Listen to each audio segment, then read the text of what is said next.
In this video, we're going to be talking about how Canadians and international Amazon sellers selling on Amazon.com can set up their bank accounts and receive US dollars without having to pay heavy conversion fees.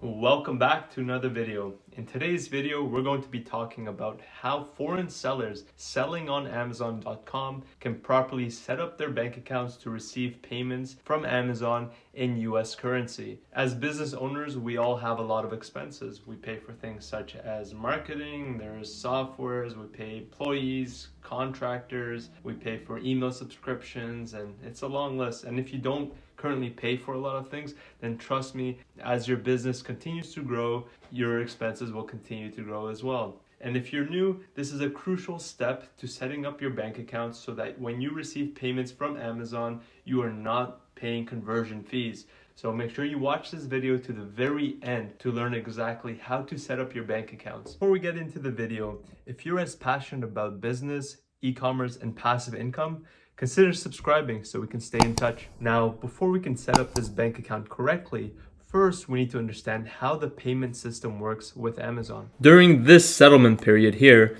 Amazon's collected $27,148.54. A little bit over $1,000 were refunds and cancellations. There's been $10,376.69 worth of expenses, and then we've got an account reserve. So Amazon will hold on to $9,083.55 in case of claims, chargebacks, refunds, and so forth. This amount here is what Amazon is going to pay me for this settlement period. If you have a positive settle balance, meaning that after the refunds, expenses, and reserves that Amazon holds, then the net proceeds will be sent to your bank account using ACH or electronic fund transfer. You must have a valid bank account set as a deposit method. The deposit method can be a checking account or a savings account. The payment cannot be sent to your credit card or any online payment system like PayPal. If you were to link the payments to your bank account in your own country, Amazon would first convert the payment to your own country's currency at an extremely high conversion rate and then send the payment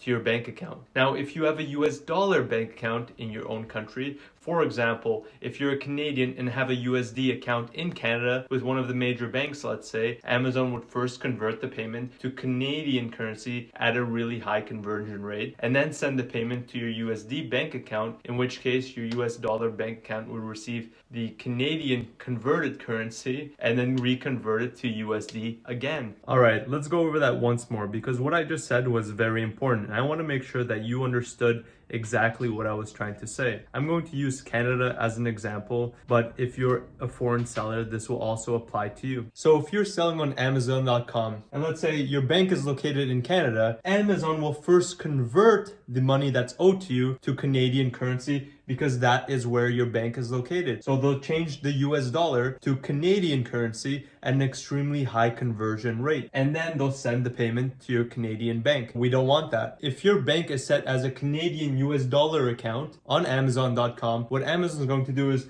they're going to convert your payment still to Canadian currency because, again, your bank is located in Canada. Regardless whether it's a US dollar bank account or not, Amazon will still convert it because your bank itself is located in Canada. So we get really high conversion rates. So it transfers, sends to a US dollar bank account, and now what's going to happen is your US dollar bank account is going to once again convert it to US dollar currency. So now you're going to miss twice as much in conversion fees. And remember, we want to get paid in US dollar because it's a lot more beneficial for us.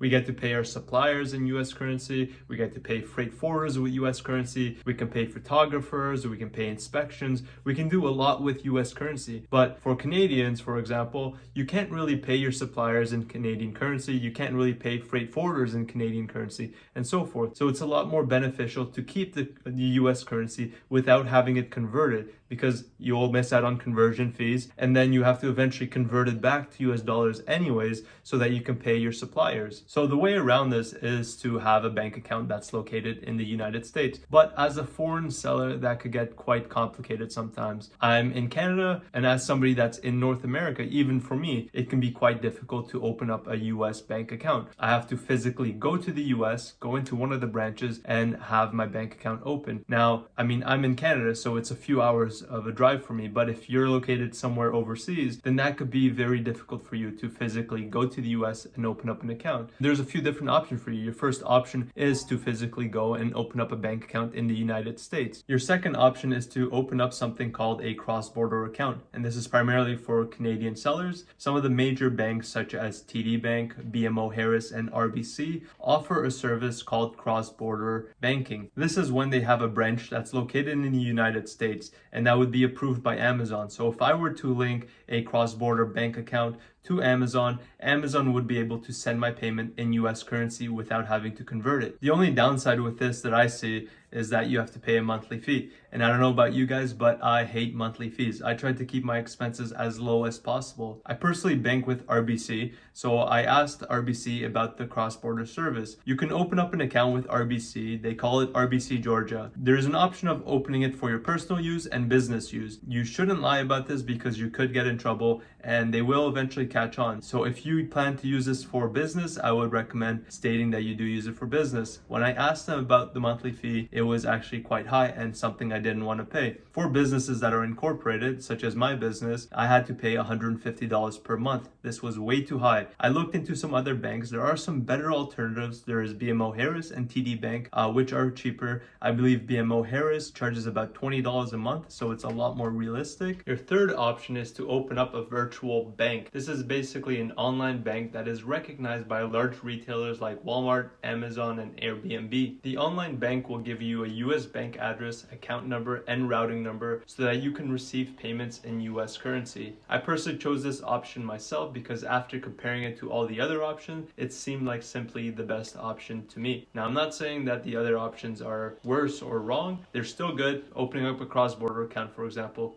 is something that's used by a lot of Canadian sellers, but I personally chose to go the online or virtual way. The online bank that I use is called Payoneer. I use it to receive payments in USD. They also use it to send payments to my suppliers, freight forwarders, and to send payments to my VAs. I'll leave a link below in Payoneer so that you can learn more about it. Aside from Payoneer, there are other online banks out there, but I'm happy with the service that Payoneer has been providing me, so I wouldn't want to switch. But some of the other online banks out there that I'm familiar with are World First and Transferwise. You can do some research and see which one is best for you. I'll leave a link for Transferwise and World First in the description below so that you can compare all three of them. And again, these are the ones that I'm personally familiar with, but I'm sure that there's lots of other ones out there. Just make sure you do your research properly and see what's best for you. I really hope that this video has brought you guys some sort of value. If it has, make sure you subscribe below, like the video, it would really help me out. And if you have any next video recommendations, you can leave a comment below and I'll make sure I get to that. And thanks again for watching. See you at the next one.